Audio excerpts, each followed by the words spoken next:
ભાદરવા સુદ 11ની કથા કરીશું. યુધિષ્ઠિરે ભગવાન શ્રી કૃષ્ણને પૂછ્યું, હે કૃપાનિધાન, આપ હવે મને ભાદરવા સુદ 11નું મહાત્મ્ય સંભળાવો અને આ એકાદશી કયા નામે ઓળખાય છે તે કૃપા કરીને કહો. ભગવાન શ્રી કૃષ્ણે કહ્યું, હે ધર્મરાજ, ભાદરવા માસમાં સુદ પક્ષમાં જે 11 આવે છે તેનું નામ જયંતી એકાદશી છે અને તેના મહાત્મ્યની કથા કહું છું તે સાંભળો. બલિરાજા નામનો અતિ બળવાન અને મહાશક્તિશાળી રાક્ષસ થઈ ગયો. તે મારો પરમ ભક્ત હતો અને મારી પૂજા કરતો હતો. તેમ છતાં દેવતાઓને માટે તે શત્રુ હતો. તપ કરીને કે યજ્ઞ ત્યાગ કરીને તે વરદાન માંગી ભયંકર શક્તિશાળી બનવા માગતો હતો.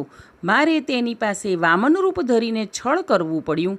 વામન રૂપ લઈ દક્ષિણામાં મેં તેની પાસે 3 ડગલા ધરતીનું દાન માંગ્યું અને તેણે તે 3 પગલા ધરતી આપવાનો સંકલ્પ કર્યો. પછી મેં વિરાટ સ્વરૂપ લઈને 1 પગલાથી સંપૂર્ણ પૃથ્વીને માપી લીધી, બીજા પગલાથી ત્રિલોક માપ્યું અને ત્રીજું પગલું ક્યાં મૂકવું તે બલિરાજાને પૂછ્યું. બલિરાજાએ પોતાના મસ્તક ઉપર મારું ત્રીજું પગલું મૂકવા કહ્યું અને તેના મસ્તકે ત્રીજું પગલું મૂકીને તેને પાતાળ લોકમાં લઈ ગયો. પાતાળ લોકમાં બલિરાજા મારા શરણે આવ્યો અને મેં તેની પાસે રહેવાનું વચન આપ્યું. આ દિવસ ભાદરવા સુદ 11નો હતો અને ત્યારથી મારું એક સ્વરૂપ પાતાળ લોકમાં બલિરાજા પાસે છે અને બીજું સ્વરૂપ ક્ષીરસાગરમાં શેષશૈયા પર છે.